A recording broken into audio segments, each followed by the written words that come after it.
BBM, Bibiche Mbombo officiel, toujours à la pointe de l'information. Abonnez-vous, likez et partagez. Bibiche Mbombo officiel, votre chaîne de référence. Hello mes amours, les abonnés de Bibiche Mbombo officiel, est-ce que ça va chez vous? Si ça ne va pas, par la grâce de Dieu, ça ira. Merci beaucoup d'être connectés. La confiance au Bozope Sabiso, merci beaucoup. Ceux qui n'en ont s'abonner, faites le geste maintenant et vous aurez 10 secondes pour s'abonner et puis au partager vidéo. Les lots, tout ça vraiment une triste nouvelle. On a besoin d'un artiste, comédienne, Kyodo, y a une vidéo, na chebino pembeni wana azolela. À perdre moi si naye, na moi naye. Ça fait très mal mes amours, ça fait mal au cœur. Y a une zolela aokokate, afin di wana dans ambulance ye. Moi si naye akufi. Akufi na nini bandeko? Akufi na pasi na kubota. Akufi na ye na mwana bango nyonso bakufi. Oh, vraiment que Dieu console son cœur pardon. On a besoin mona mutu moko atemi na fenêtre azali ko filmer artiste et comédien. Je sais que ça fait mal. Motema na ye eza brisé. Mais je sais que c'est Dieu qui console. Nzamba sungaye apesa ye makasi a consoler motema na ye. Donc eza hésité but nebi ke nangolo nzambe akosunga wana bomoni bazo linga babimisa corps bachon na ambulance et puis ba mema corps na ebité bon memango na morgue nini. Donc c'est ça akufi esili vina esili mais choc eza awa je vous dis. Mais tout au long ya matanga torope sabino suite ce qui va se passer parce que toyebi congolais tozalaka na ba dossier toyebi te qu'est-ce qui s'est passé loko nini mais au news toza nango akufi na pasi ya kobota na ye na mwana akufi bakufi bango mibale so tobi totala bien awa baza na kati ya hôpital parce que tomoni obanes bango wana ba infirmière hein? Bango wana donc ambulance yango wana bazozeleya ekende na corps ya mama na mwana. Donc ça fait mal mes amours, ça fait mal. Corps yango wana omoni corps yango wana bazobimisa bato mosusu bakota na mutuka corps yango wana bazotia na ambulance. Donc pasi na motema mais nebi ke nzambe akosunga. Donc la mukambala moko na ba news mabe boye nzambe na ngai nzambe okokai ko protéger mwana a moi cité. Oko protéger yete. Ça fait mal. Wana bazokotisa corps, je ne sais pas. Bakotisa na ambulance ou bien bazokotisa na kati ya on dit bakotisa na voiture hein. Tala bato bangwana bazolela et ça la passe. Ezo ça la passe na motema. Mwana mobali oyo asali programme na ye que moi si nanga bota basali déjà layet azponi déjà combo ya mwana na ye kozala nani. Donc la vie nous réserve beaucoup de surprises. Yango vie est compliquée. Vie est compliquée mes amours. Vie est compliquée. Et là on se n'engana loba bandeko na ngai. Babilo ka ba baby shower oh. Oui, c'est une bonne chose. On sait la baby shower, on sali, on publié, on ngobota. Merci.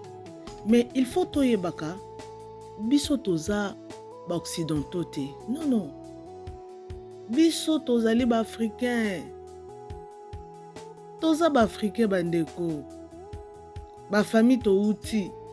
Toyebi ba source nango te, toyebi mitema batu te. Oui. Mwana il faut ko protéger mwana. Oza na zemi. To mwana batu muso oza na zemi ali mwe na circulation na ndenga obota. Mais il y a d'autres personnes. Aza na zemi, azosa la ba vidéo. Oui. Il faut make sure que tu as la vie de prière ya makasi.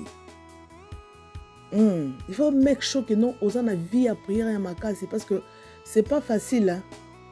C'est pas facile. On a zemi, on kangi ba photo, on publié, on a encore yango na bakie nango. On kangi ba photo, on publié, donc on a annoncé koya ya mwana quoi, baby shower. Na français ba benga ngo ni na bossa na kombo. tala baki na corps yango wana batie na jeep bamemi na morgue j'espère. Oh nzambe motema pasi kiodo motema pasi nzambe nzambe okokai kobatela ye te. Oh Jésus, pitié. Nebi que motema kiodo place eza brisé.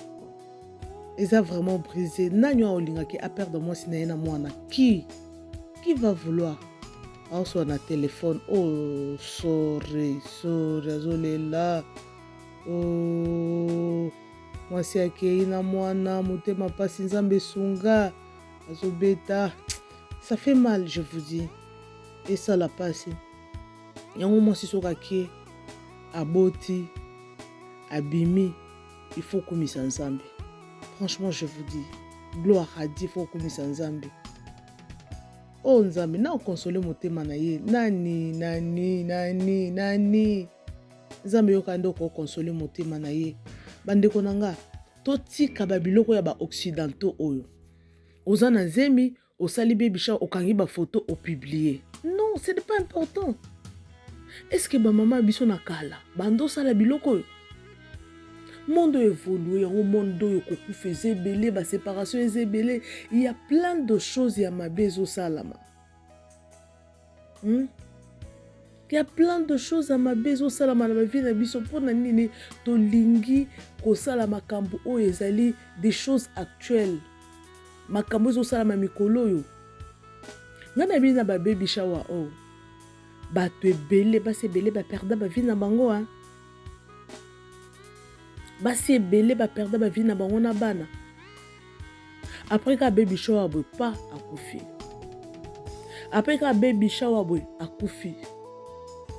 Oui, au présenter bateau kangi photo publier na réseaux sociaux au moins que y a publié à quitter.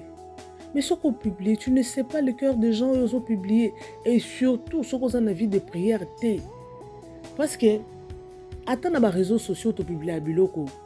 Même moi je prends le temps de publier toutes mes choses, bibande.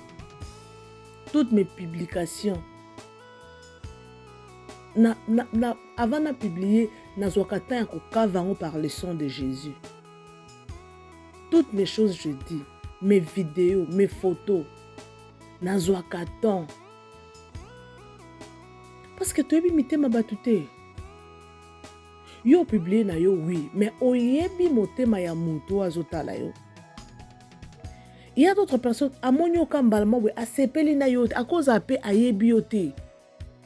Mais comment no kambala moko boy atali yo okikanda, ayoki lo jalousie, soka zando, il peut faire n'importe quoi.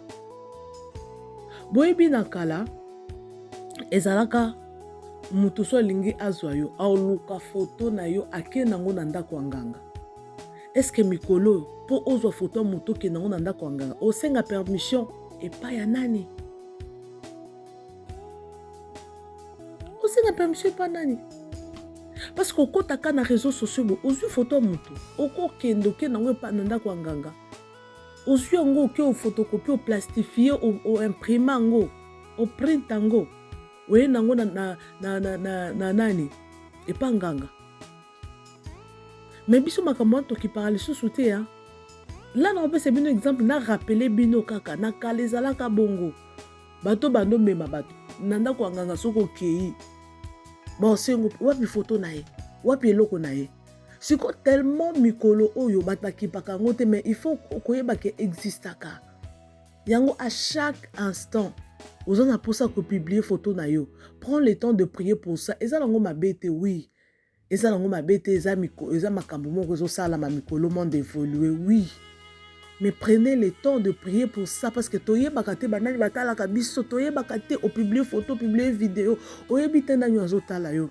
Peut-être ezana noko na bino koko na bino moko tata mwasi soki ndani na mboka kuna bana ba réseaux sociaux. Mais era omona yo ozo apparaître vie na yo eza bien oui. Ba moni ozo exposer vie na réseaux sociaux filmer ndaku o lata bien oui. Mais il y a d'autres choses ozo attirer ba combat. Yo nga bato ba sala ba 20 ans na ba réseaux sociaux hein. exposera ba vie na bango, la kisandaku, la kisamituka, mbongo. Oui, c'est une bonne chose. Nzamba pambolio, il faut mokile mona. Mais est-ce que tu es protégé? Est-ce que vous avez une vie de prière? Il y a un monde qui a influencé Zalali maman pour Akoufi. Akenda ça l'opération pour Akoufi. Akenda robota pour Akoufi. Pourquoi?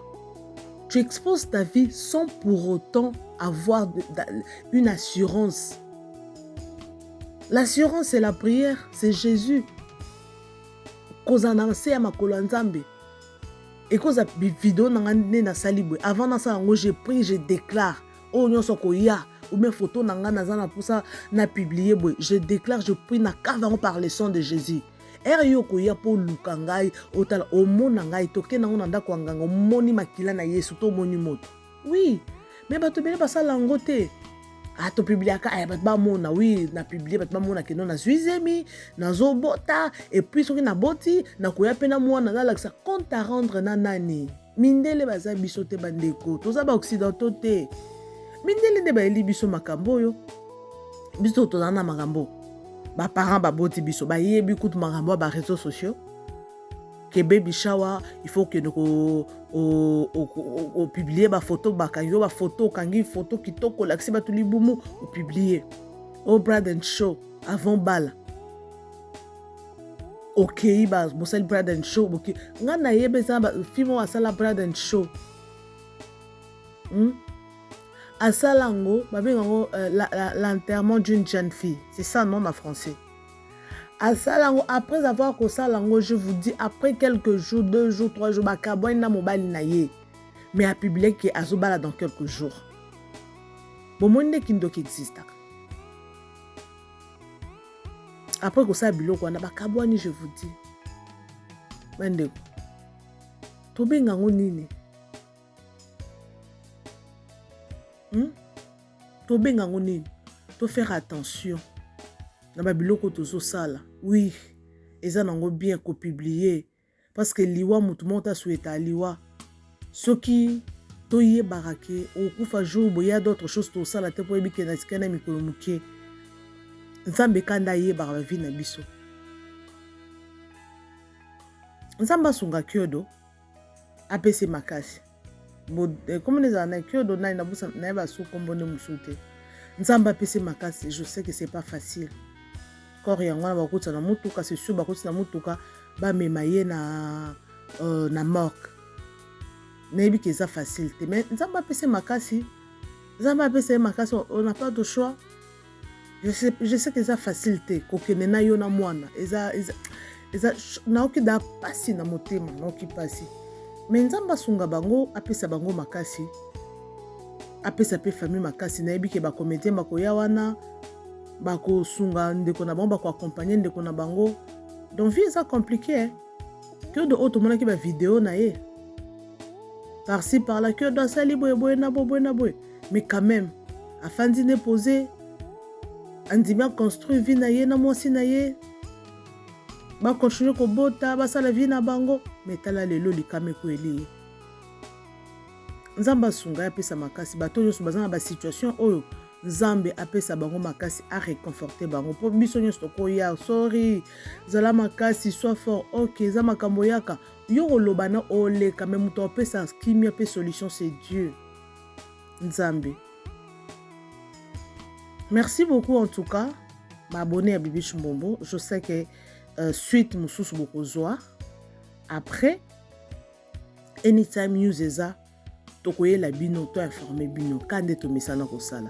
Yango mo une émission oyo na lobaka mes condoléances na bato nyonso baza éprouvé parce que chaque jour il y a des morts, il y a des gens qui pleurent. Chaque jour na bato ba fêter ba anniversaire bazobota ma bienvenue au monde. Chaque jour il y a des choses qui se font. Yango tozara toujours biso to fêtaka na ba fêter to delaka na ba bazolela to encourageaka bato ba na ba problème to souhaitaka bonne guérison na ba oyo bazali na ba situation difficile maladie et tout. Merci beaucoup, je vous aime. Je vous retrouve next time. Bisous et bye.